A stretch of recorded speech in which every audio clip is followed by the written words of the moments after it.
Haleluya, puji Tuhan. Selamat sore kaum muda-mudi remaja kasih Tuhan Yesus. Selamat kita kembali bersama-sama beribadah kehadirat Tuhan dalam ibadah pada petang hari ini. Puji Tuhan, mari kita berdiri bersama-sama. Kita mau bersyukur buat kasih setia Tuhan dalam kehidupan kita. Terima kasih Tuhan untuk kasih-Mu.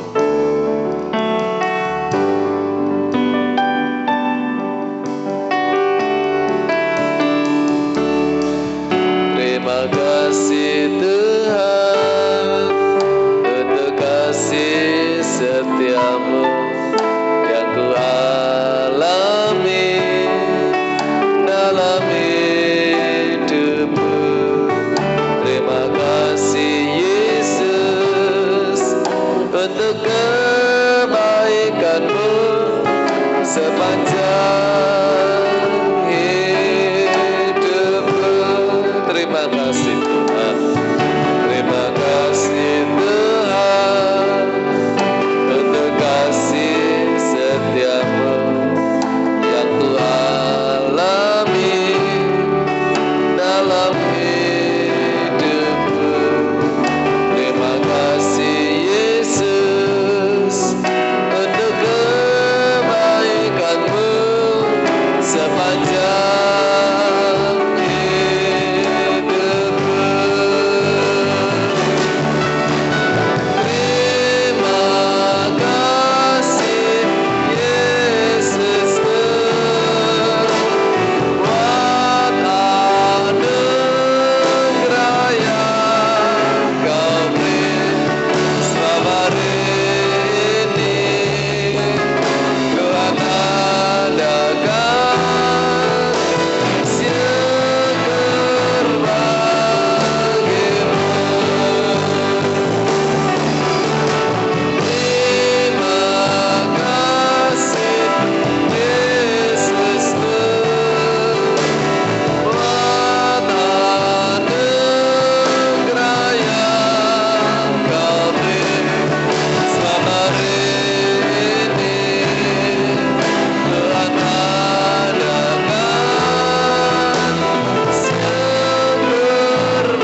bersyukur Tuhan kalau sampai hari ini Tuhan masih mengadakan kehidupan kami. Terpujilah nama-Mu kekal sekarang sampai selamanya.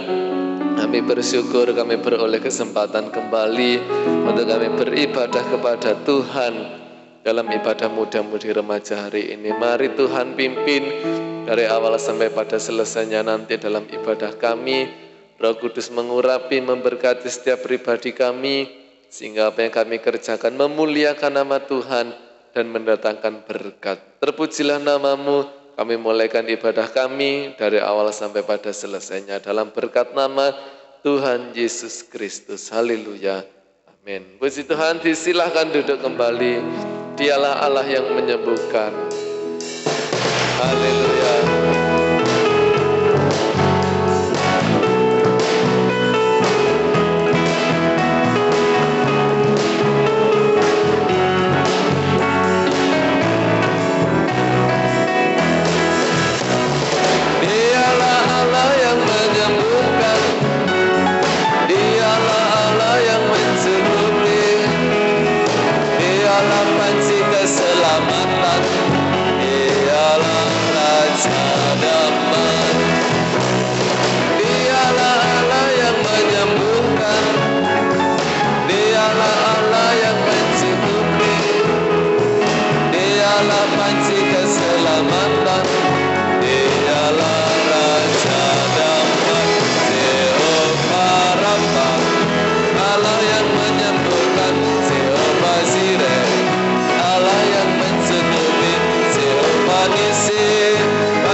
Bagi kita, dan kita mau terus puji Dia sebab Dia yang telah memberi kebebasan kepada kita. Mari kembali berdiri bersama.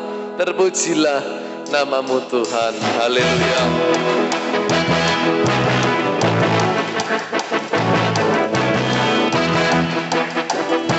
Satu suara kami nyatakan Tuhan. Terpujilah nama-Mu Tuhan. Dan penuh kemuliaan, satu suara kami nyatakan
duduk kembali, kami berikan kesempatan pujian dari pemudinya untuk memuji nama Tuhan.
Haleluya, puji Tuhan. Tuhan Yesus memberkati, sampaikan semuanya pada Yesus. Dan kita mau terus belajar bersama juga, mengenal Dia melalui firman dan Roh Kudus-Nya. Puji Tuhan, mari kembali berdiri bersama. Kita siapkan hati kita untuk menerima kebenaran firman-Nya. Aku rindu mengenal-Mu, ya Tuhan.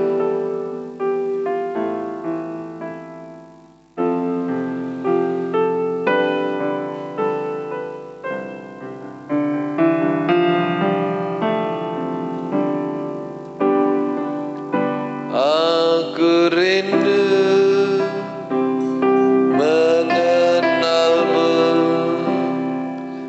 mengenalmu secara pribadi, bukan hanya kekagumi semua karya dan ciptaanmu, tapi tiada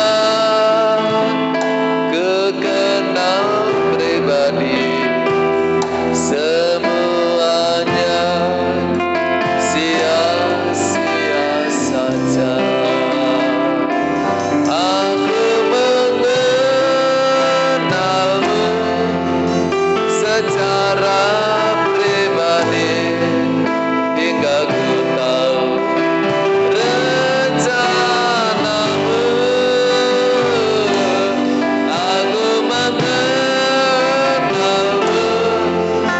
secara pribadi, lewat firman dan Roh Kudus ku kenal.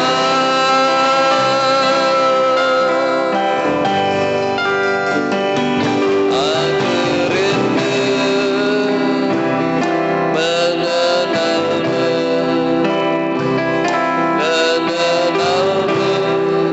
secara pribadi, bukan hanya kekagumi semua karya dan ciptaanmu, tapi tiada kekenal pribadi, semuanya sia-sia saja. Aku mengenalmu secara pribadi, hingga ku tahu rencanamu. Aku mengenalmu secara pribadi, lewat firman dan Roh Kudus ku kenal. Aku mengenalmu secara pribadi, hingga ku tahu rencanamu. Aku mengenalmu secara pribadi, lewat firman dan Roh Kudus ku kenal. Aku mengenalmu secara pribadi, hingga ku tahu rencanamu. Aku mengenalmu secara pribadi, lewat firman dan Roh Kudus, haleluya, ku kenal. Lewat firman dan Roh Kudus ku kenal. Haleluya, biarlah setiap rencana Tuhan yang boleh jadi dalam hidup ini, Tuhan memberkati. Dengan kasih Kristus, Saudari Isma berdoa untuk firman Tuhan, dan kami serahkan pada hamba-Nya yang melahirkan.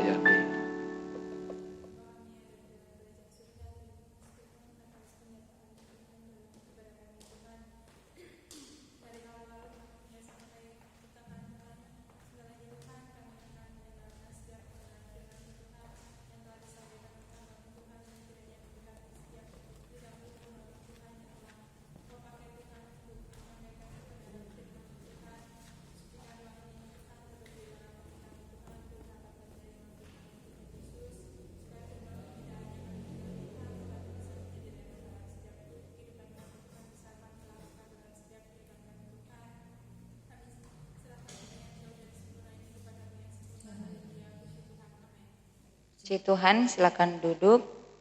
Saya ucapkan selamat sore bagi kita semua yang hadir. Kita akan belajar bersama-sama tentang kebenaran firman Tuhan. Mari sama-sama kita buka dalam kitab Amsal, pasalnya yang ke-14, ayatnya yang ke-11, kita baca bersama-sama. Amsal pasalnya yang ke-14, ayatnya yang ke-11. 2, 3. Rumah orang fasik akan musnah, tetapi kemah orang jujur akan mekar. Puji Tuhan, Tuhan Yesus memberkati. Ayat 11 ini saya bagi menjadi 2 bagian yang akan kita pelajari bersama-sama. Bagian yang pertama, ayat 11a.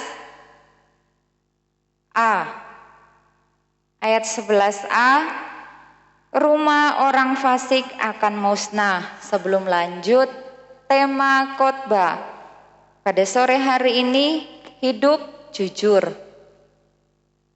Tema khotbah hidup jujur.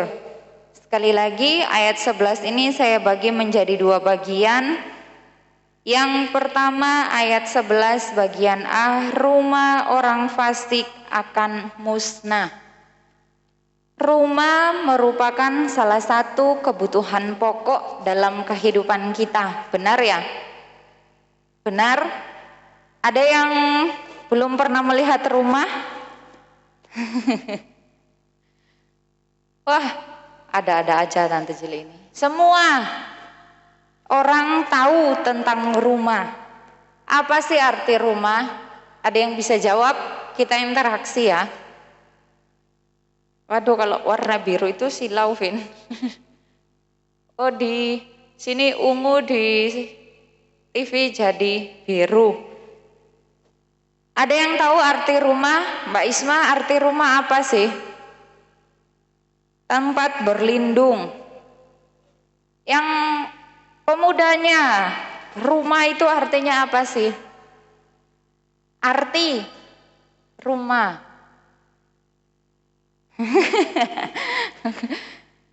Kalau Mbak Isma tadi katakan rumah itu tempat berlindung, itu lebih ke fungsi dari rumah. Supaya kita tidak salah, menurut Kamus Besar Bahasa Indonesia, rumah itu artinya bangunan untuk tempat tinggal. Benar ya? Rumah itu artinya bangunan untuk tempat tinggal. Nah, kita akan belajar bersama-sama kebutuhan fisik yang pokok ada 3. Secara fisik kebutuhan pokok itu ada 3. Tadi saya sudah katakan salah satunya rumah. Yang 2 apalagi? Ayo Vina. Sandang, pangan, papan, pakaian, makanan, dan rumah. Nah, kita sudah bahas tadi itu rumah artinya bangunan untuk tempat tinggal, fungsi daripada rumah. Kita bahas dulu ya yang bagian A ini. Fungsi dari rumah tadi Isma katakan tempat tinggal, benar. Tempat untuk beristirahat, benar. Tempat untuk berteduh dari hujan, dari sinar matahari, dari angin yang besar. Rumah itu, fungsi dari rumah tempat berkumpul bersama keluarga, tempat anak-anak bermain, tempat memasak, dan lain-lain. Masih banyak lagi fungsi rumah bagi kehidupan manusia. Nah, membutuhkan waktu dan biaya yang banyak untuk membangun sebuah rumah, benar ya? Gak cukup cuma 1 hari, langsung jadi rumah-rumahan, rumah untuk anak-anak bermain, cuma sebentar langsung jadi. Tapi kalau rumah secara permanen itu dibangun dengan membutuhkan waktu yang cukup lama, tenaga yang banyak, biaya yang banyak. Nah, kita lihat di dalam ayat 11 bagian A ini Amsal mengatakan rumah orang fasik akan musnah. Kalau rumah menjadi kebutuhan pokok dalam hidup manusia, tetapi kenapa Amsal mengatakan rumah orang fasik akan musnah? Kenapa? Karena ditempati orang fasik. Karena didiami orang fasik. Makanya akan musnah. Orang fasik apa sih? Orang fasik ini adalah orang yang mengetahui firman Tuhan. Orang yang mengetahui keberadaan Tuhan, menyadari, memahami bahwa Tuhan itu ada, tetapi tidak mau mengakui keberadaan Tuhan. Orang fasik ini tidak mau menuruti firman Allah, tidak mau melakukan firman Allah. Dalam kitab Mazmur pasalnya yang ke-10, kalau teman-teman bisa baca di rumah, itu menjelaskan bagaimana tentang cara hidup orang fasik. Senangannya yang jahat-jahat, hal-hal yang baik tidak mau.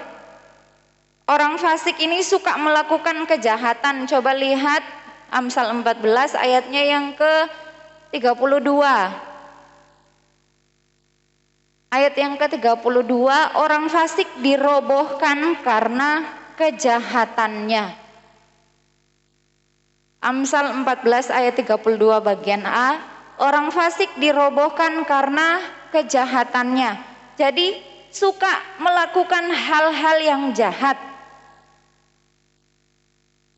Lanjut pasalnya yang ke-15 ayat yang ke-6, di rumah orang benar ada banyak harta benda, tetapi penghasilan orang fasik membawa kerusakan.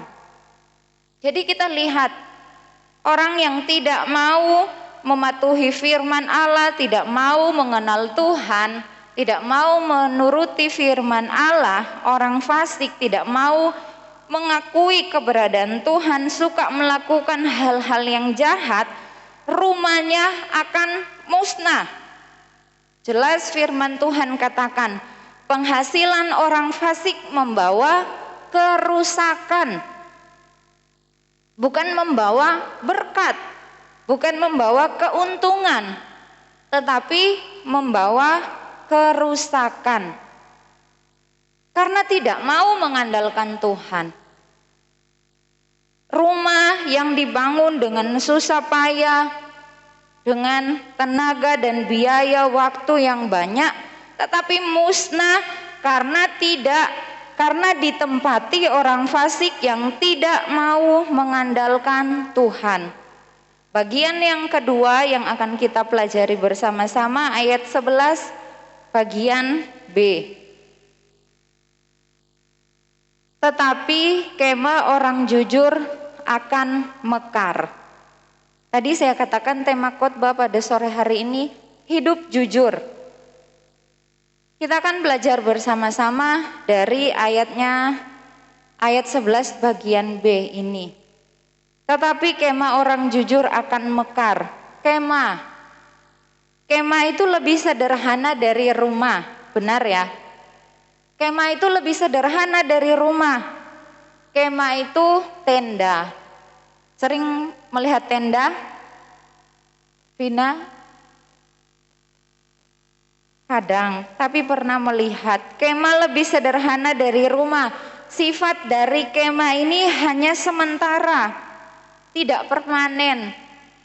Kemah ini biasanya dibangun atau dipakai hanya beberapa waktu saja, entah hari atau bulan, setelah itu dibongkar. Nah, kita lihat sama-sama kemah, gambaran rumah yang masih sangat sederhana. Kemah ini gambaran dari rumah tempat tinggal yang masih sangat sederhana.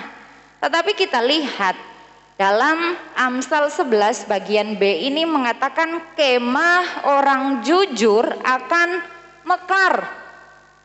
Sekalipun dalam bentuk yang masih sederhana, yang belum permanen, tetapi kalau ditempati orang yang jujur pasti mekar. Amin.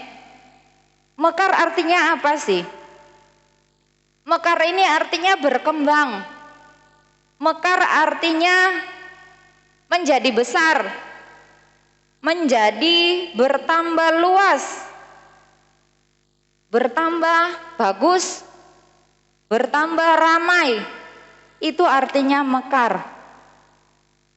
Kenapa kemah orang jujur akan mekar? Jawabannya karena ditempati orang yang jujur. Karena ditinggali, ditempati, didiami orang yang jujur.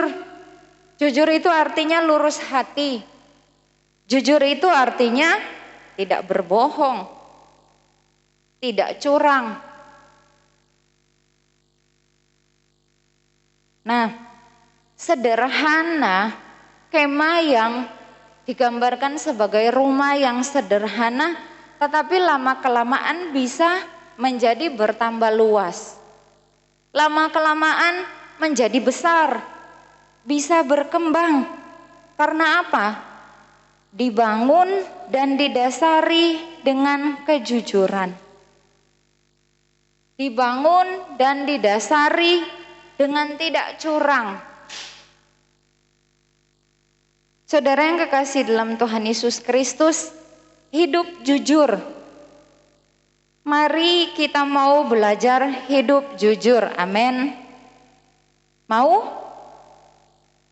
Mau? Harus mau. Harus mau. Sejak muda belajar hidup jujur. Belajar lurus hati, belajar untuk tidak berbohong. Kita bukanlah manusia yang sempurna. Saya dan saudara bukanlah manusia yang tidak pernah luput dari kesalahan. Saya pernah berbohong. Apakah diajari sama orang tua? Enggak. Kalau melakukan hal yang baik itu harus diajarin, harus didikte, harus dikasih tahu. Tapi kalau bohong diajarin atau tidak bisa. Dengan sendirinya pun bisa. Bener ya? Anak kecil siapa yang ngajarin berbohong? Gak diajarin. Tetapi bisa. Murni bisa melakukan sendiri. Makanya firman Tuhan mau menjadi penuntun bagi kehidupan saya dan saudara.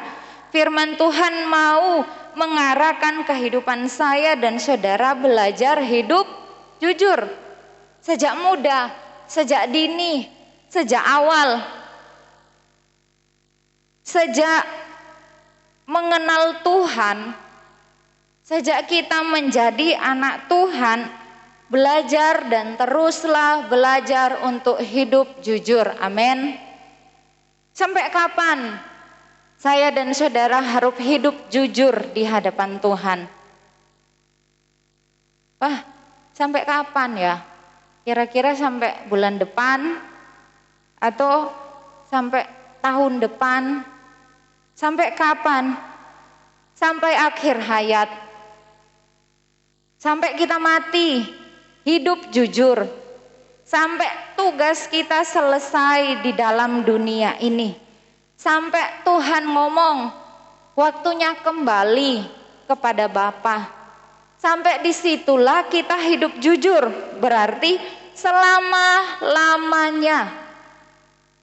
Selama kita hidup menjadi anak Tuhan, itu artinya selama itu pun kita harus terus belajar dan belajar hidup jujur di hadapan Tuhan. Dimulai dari mana? Dari perkataan kita. Harus berkata-kata jujur. gak suka berbohong. Dari perbuatan kita, sikap kita, tindakan kita harus jujur sesuai firman Tuhan. Sekalipun masih dalam tahap yang sederhana, tetapi kalau kita dasari semuanya dengan kejujuran, pasti akan diberkati oleh Tuhan. Amin. Kehidupan kita, kalau perjalanan hidup kita misalnya masih berada dalam tahap seperti kemah ya. Perjalanan hidup kita masih berada di tahap seperti kemah, belum permanen, belum kelihatan wow. Tetapi terus kita jalani.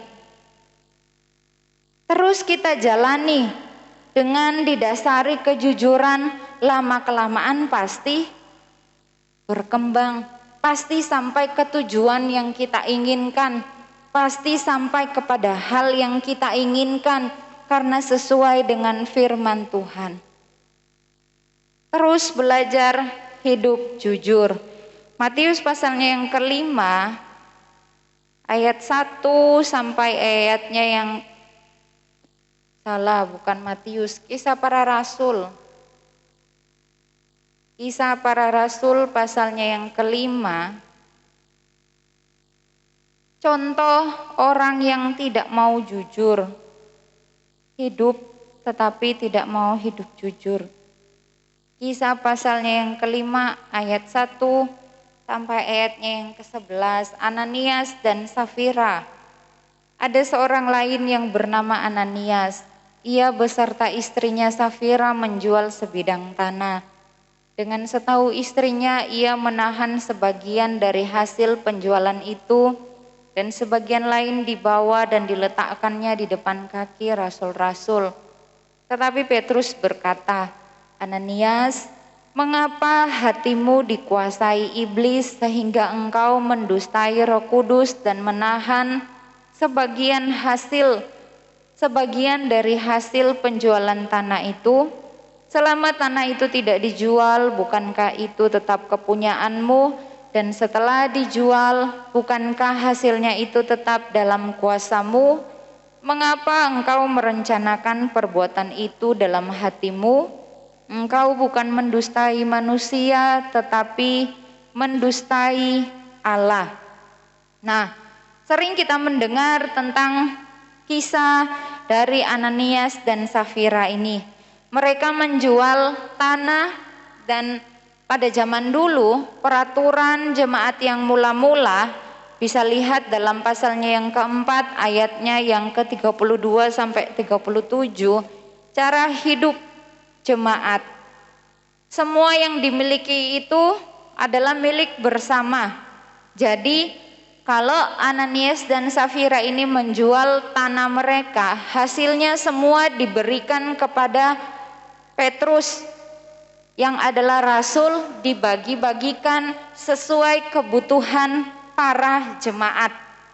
Nah, Ananias dan Safira ini sudah bersepakat, bersekongkol. Mereka dikatakan ayat 2, dengan setahu istrinya ia menahan sebagian dari hasil penjualan itu dan sebagian lain dibawa dan diletakkannya di depan kaki rasul. Kaki rasul-rasul. Jadi gak semua diberikan. Mungkin Ananias dan Safira berpikir, Petrus kan hanya manusia biasa seperti saya. Dia gak akan tahu kalau kita berbohong. Petrus pasti akan menerima apa yang kita berikan. Petrus pasti akan mengira bahwa inilah hasil sepenuhnya dari penjualan tanah itu. Tetapi apa yang terjadi, saudara? Petrus berkata, Ananias, mengapa hatimu dikuasai iblis sehingga engkau mendustai Roh Kudus dan menahan sebagian dari hasil penjualan tanah itu? Ternyata Petrus tahu hati mereka dikuasai oleh iblis. Mereka berusaha untuk tidak berkata yang jujur. Mereka berusaha berbohong. untuk kepentingan mereka sendiri. Petrus berkata, kamu hatimu dikuasai oleh iblis, bukan hanya mendustai manusia tetapi mendustai Roh Kudus. Akibatnya apa yang terjadi? Sangat fatal. Enggak ada lagi kesempatan untuk bertobat. Langsung seketika itu Ananias rebah dan putuslah nyawanya. Fatal kesalahannya. Enggak ada lagi kemurahan, enggak ada lagi anugerah dari Tuhan. Langsung seketika itu juga Ananias rebah dan mati. Konsekuensinya itu yang dialami Ananias. Gak mau jujur. Mungkin berpikir, bohong aja sedikit, gak apa-apa. Sedikit demi sedikit lama-lama jadi bukit. Kalau diawali dengan sedikit, terbiasa berbohong sedikit, lama-kelamaan menjadi gaya hidup, menjadi kebiasaan. Takut untuk jujur. Kalau saya jujur, saya rugi. Bukan mujur, rugi. Itu sistemnya dunia. Tapi kalau mengikuti sistemnya Allah, firman Tuhan, saya jujur pasti mujur. Bukan hancur, bukan rugi. Lihat apa yang dialami oleh Ananias dan Safira. Berbohong, berdusta.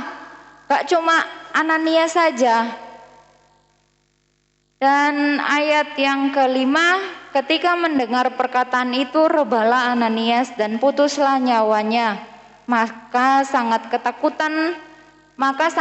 ketakutan semua orang yang mendengar hal itu. Lalu datanglah beberapa orang muda. Mereka mengapani mayat itu, mengusungnya keluar dan pergi menguburnya. Kira-kira 3 jam kemudian masuklah istri Ananias.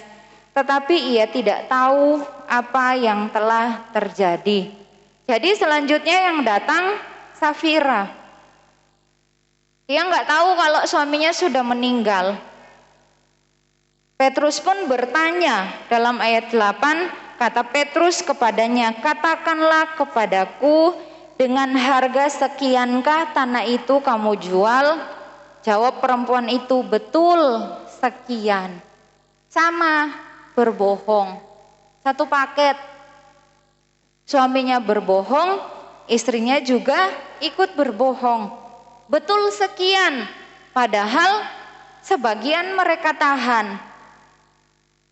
Ayat 9, kata Petrus, mengapa kamu berdua bersepakat untuk mencobai roh Tuhan?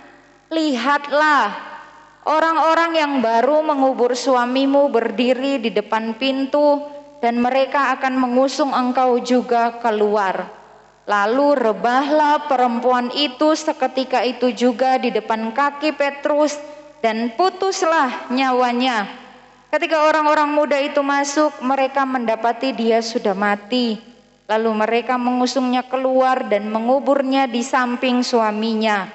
Maka sangat ketakutanlah seluruh jemaat dan semua orang yang mendengar hal itu. Jadi sama hukumannya. Gak ada lagi kesempatan untuk bertobat. Mereka mendustai bukan cuma manusia, mereka mendustai Roh Kudus. Mereka mencobai Roh Kudus. Sama akibat yang mereka terima, langsung rebah, putuslah nyawanya, mati juga Safira. Jadi hidup jujur ini adalah hal-hal yang sangat penting. Bukan kita berpikir gak terlalu penting, besok-besok aja. Kalau sekarang saya ngomong yang benar, nanti rugi saya. Jangan ya, teruslah belajar hidup jujur. Selagi masih ada kesempatan yang Tuhan berikan, ketika kita sudah melakukan kesalahan, minta ampun sama Tuhan. Apakah saya tidak pernah berbohong? Pernah. Tetapi ketika Roh Kudus mengingatkan dalam hidup saya dan saudara, kamu sudah salah. Kamu sudah mulai melenceng dari firman Tuhan. Ayo kembali, minta ampun sama Tuhan. Selagi ada kesempatan, selagi pintu kemurahan Tuhan masih terbuka, bertobat. Jangan sampai pintu kemurahan itu sudah tertutup. Kita mau teriak model apapun, mau menangis model apapun sama Tuhan gak akan diterima. Pernah melakukan kesalahan? Iya, segera minta ampun kepada Tuhan. Kembali dalam kitab Amsal, kita lihat Amsalnya pasalnya yang ketiga. Amsal pasalnya yang ketiga ayatnya yang ke-32. Amsal pasalnya yang ketiga ayatnya yang ke-32 sampai ayatnya yang ke-33. Karena orang yang sesat adalah kekejian bagi Tuhan, tetapi dengan orang jujur ia bergaul erat. Kutuk Tuhan ada di dalam rumah orang fasik, tetapi tempat kediaman orang benar diberkatinya. Jadi dengan orang jujur Tuhan itu bergaul erat. Tuhan suka dengan orang yang jujur, dengan orang yang tidak berbohong, dengan orang yang lurus hati, dengan orang yang hidup apa adanya di hadapan Tuhan. Ini yang saya alami Tuhan. Berikan petunjuk untuk saya bersikap seperti apa supaya tetap sesuai firman Tuhan. Katakan di hadapan Tuhan. Kalau kita mengalami kesulitan, katakan kepada Tuhan. Biar Tuhan beri hikmat supaya kita nggak berbohong. Untuk cari aman, bohong saja sedikit. Jangan. Supaya kita aman, kita minta petunjuk sama Tuhan. Di sekolah, belajar berkata secara jujur. Kalau sudah melakukan kesalahan, kita katakan sudah salah. Jangan disembunyikan. Kalau mau ujian kita merasa kurang mampu, kurang menguasai pelajaran yang besok akan diujikan kepada saya. Belajar di rumah.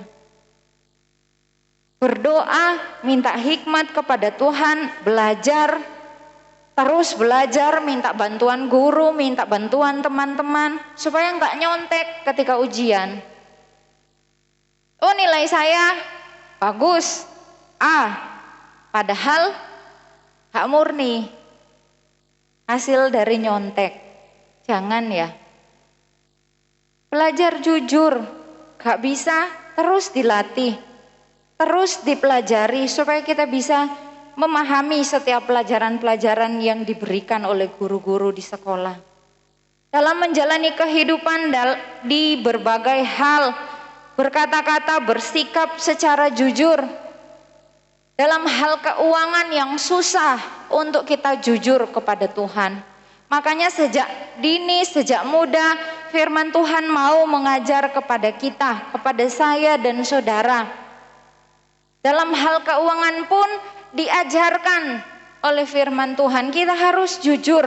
Apa yang kita dapatkan, berkat yang Tuhan berikan, kita harus tahu kembalikan apa yang menjadi miliknya Tuhan. Kalau dalam perjalanan bangsa Israel, mengapa mereka dihukum oleh Tuhan? Karena mereka tegar tengkuk, susah diatur, sering melawan firman Tuhan.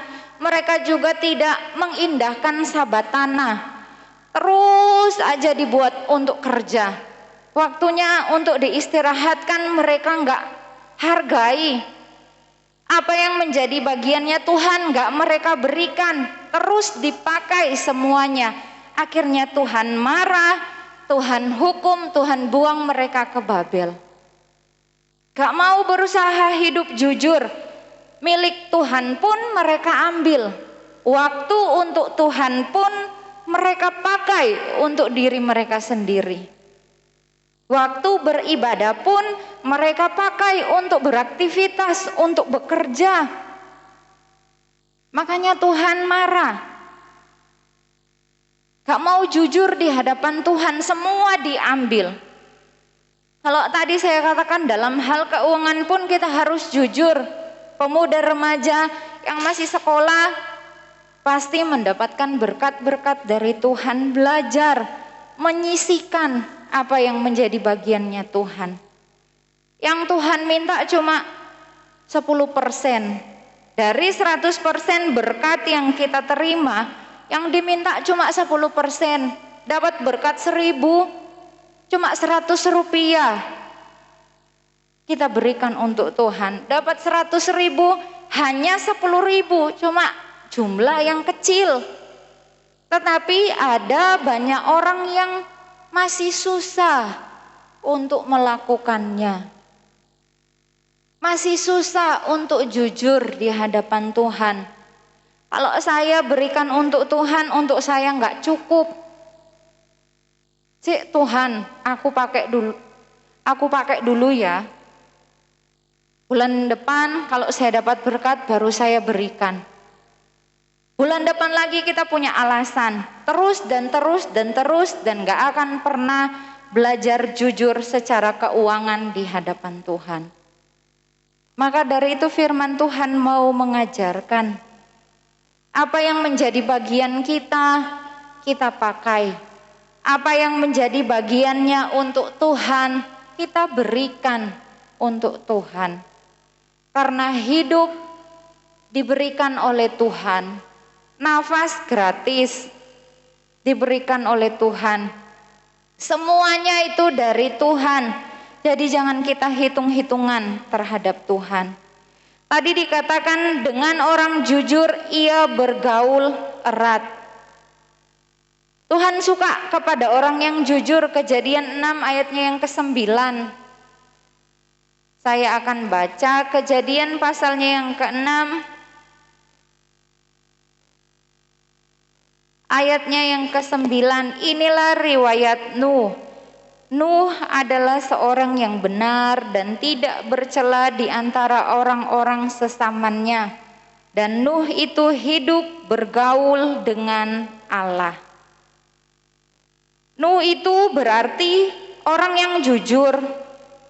Kenapa? Karena dia hidup bergaul dengan Allah. Tadi dalam Amsal 3 ayat 32 mengatakan Tuhan itu bergaul dengan orang yang jujur. Dan Kejadian ini mengatakan Nuh hidup bergaul dengan Allah. Berarti dia punya karakter, punya sifat, punya cara hidup yang tidak suka berbohong kepada Allah dan kepada manusia. Milikilah sikap, sifat, cara hidup seperti Nuh yang mau bergaul karib dengan Allah. Salah satunya kita berusaha hidup tulus hati, lurus hati di hadapan Tuhan. Di sekolah, di lingkungan kita, dalam pergaulan kita, dalam pekerjaan kita, biarlah perkataan kita sesuai dengan kebenaran firman Tuhan. Mungkin ada tawaran-tawaran, ada godaan-godaan dari kuasa iblis. Kalau kamu hidup seperti itu, kamu gak punya teman yang banyak. Ayo ikuti cara pergaulan yang seperti ini. Bohong sedikit gak apa-apa sama orang tua. Ayo kita ngeluyur aja, gak usah sekolah. Sekali-sekali gak apa-apa. Mungkin ada tawaran seperti itu, tetapi kita punya komitmen hidup yang benar enggak? Saya katakan kepada orang tua dari rumah saya sekolah, saya ingin ke sekolah, jadi harus sampai di sekolah, belajar dengan baik, pulang ke rumah, langsung ke rumah. Kalau memang selanjutnya masih ada kegiatan, kita bisa ceritakan kepada orang tua. Kalau ada hal-hal yang kita inginkan, kita bisa ungkapkan kepada orang tua, nggak usah pakai bohong. Kalau kita punya keperluan, kita mau katakan kepada orang tua, nggak usah membohongi orang tua kita. Mungkin bayar uang sekolah sekian, kita minta sekian, lebih untuk memenuhi gaya hidup. Bohong-bohong sedikit supaya gaya hidup saya terpenuhi. Jangan ya. Jangan. Berusaha hidup jujur kepada Allah, kepada manusia, kepada diri sendiri. Jujur terhadap diri sendiri. Kalau salah, salah. Perbaiki. Gak ada yang sempurna. Gak ada yang tidak pernah melakukan kesalahan, tetapi tadi saya katakan ada kesempatan, kita perbaiki semuanya. Pintu kemurahan Tuhan masih terbuka, kita gunakan kesempatan itu. Amsal pasalnya yang kedua ayat 21, karena orang jujurlah akan mendiami tanah, dan orang yang tak bercelalah yang akan tetap tinggal di situ, tetapi orang fasik akan dipunahkan dari tanah itu, dan pengkhianat akan dibuang dari situ. Kalau kita perhatikan ya ayat-ayat yang kita baca tadi, ada orang jujur, ada orang fasik. Setelah dijelaskan tentang cara hidup orang jujur, selanjutnya orang fasik. Di dalam Amsal 3 tadi, ayat yang ke-32 bagian B, dikatakan dengan orang jujur Tuhan bergaul erat. 33 bagian A, kutuk Tuhan ada di dalam rumah orang fasik. Pasal 2 ayat 21, orang jujurlah akan mendiami tanah. 22 bagian A, tetapi orang fasik akan dipunahkan dari tanah itu. Jadi ada orang jujur, ada orang fasik, mau pilih yang mana? Tuhan bergaul dengan orang jujur. Kalau di rumah orang fasik itu ada kutuk. Kalau orang jujur akan mendiami tanah, kalau orang fasik akan dipunahkan dari tanah itu. Mau pilih yang mana? Yang pasti kita pilih jujur, menjadi orang yang jujur. Ada tantangan pasti ada. Tetapi ada penuntun, ada petunjuk dari Tuhan lewat kebenaran firman Allah supaya kita mampu untuk melakukannya. Belajarlah hidup jujur di hadapan Tuhan, di hadapan manusia. Belajarlah jujur terhadap diri kita sendiri. Supaya seperti firman Tuhan katakan tadi, pasti kita akan berkembang, pasti semakin hari semakin menjadi besar, sekalipun dimulai dari hal yang sederhana. Hidup kita masih sederhana, tetapi terus didasari dengan hal-hal yang jujur sesuai firman Tuhan, pasti bertambah-tambah semakin luas diberkati oleh Tuhan. Amin. Terus belajar dan belajar dan belajar sesuai firman Tuhan, pasti Tuhan Yesus akan memampukan saya dan saudara. Puji Tuhan. Tuhan Yesus memberkati. Firman Tuhan sampai di sini. Sama-sama kita bangkit berdiri.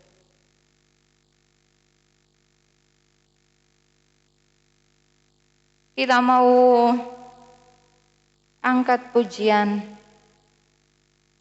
Ku tahu hidupku adalah penyembahan. Pujian dan syukurku ku bawa padamu.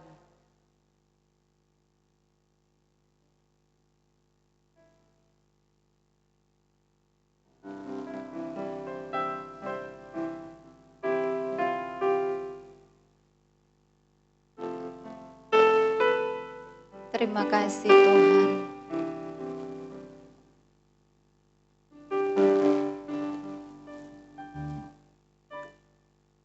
Pujian dan syukurku ku bawa padamu dengan rendah hati ku persembahkan. Sadar bila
kita akan masuk dalam doa. Saudara Rangga berdoa. Haleluya Tuhan Yesus. Terima kasih atas berkat firman-Mu ini. Biar dari firman-Mu ini dapat dijelaskan dalam kehidupan kami. Dan kami dapat jujur ya Tuhan. Dapat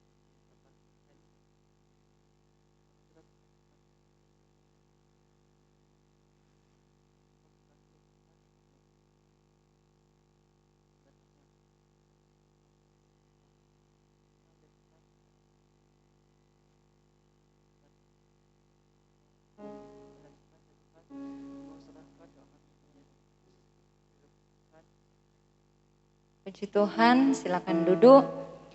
Kita akan meletakkan korban persembahan. Ku kan terbang. Firman-Mu Tuhan.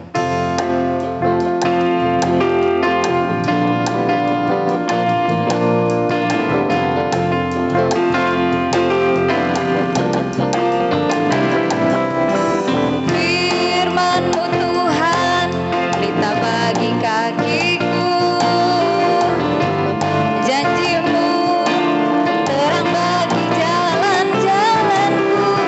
Kebenaran-Mu menuntunku setiap hari. Ku menantikan-Mu beri kekuatan baru. Ku kan terbang tinggi di awan bersama-Mu dalam kemuliaan. Sebab firman-Mu telah menopang. Ku kan aman dalam-Mu Tuhan.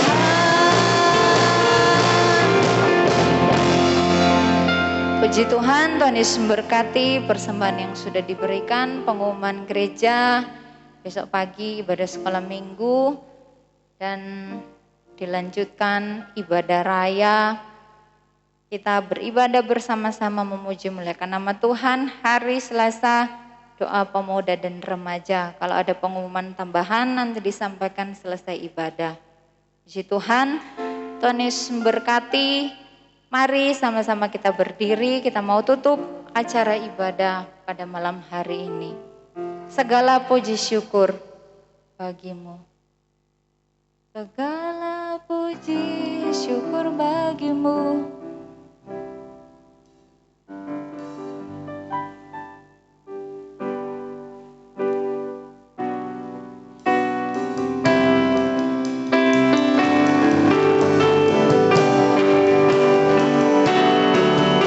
Segala puji syukur bagi-Mu Tuhan.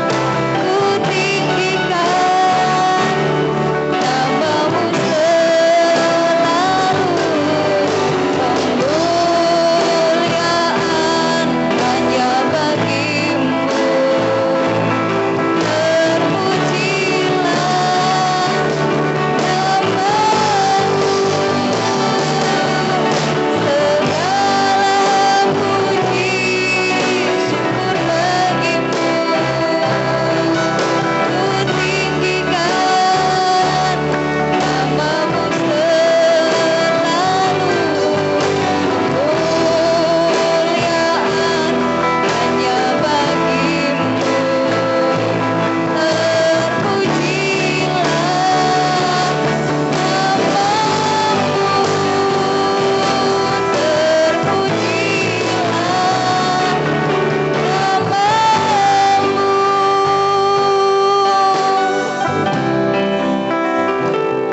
Bapa dalam surga, Bapa yang kekal, Bapa yang kami panggil dalam nama Tuhan Yesus Kristus, segala kemuliaan hanya bagi-Mu Tuhan.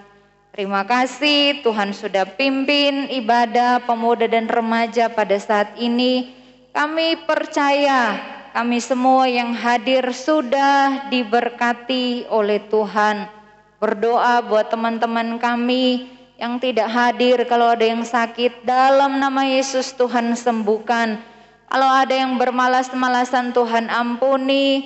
Biarlah mereka di hari-hari yang akan mendatang bisa beribadah di tempat ini untuk memuliakan nama Tuhan.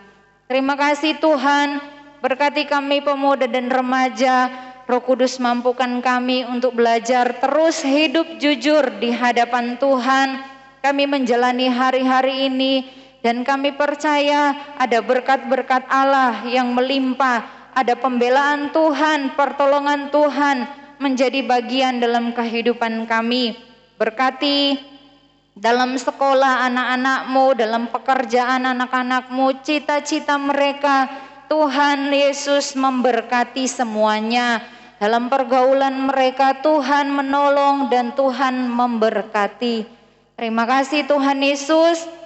Kami akan tutup acara ibadah pada malam hari ini. Kami alaskan di dalam nama Tuhan Yesus Kristus.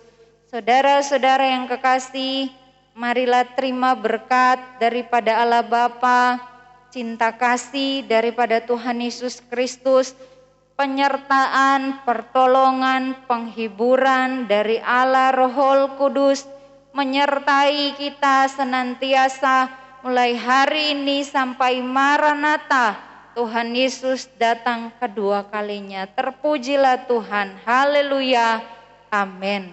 Puji Tuhan, selamat malam, Tuhan Yesus memberkati.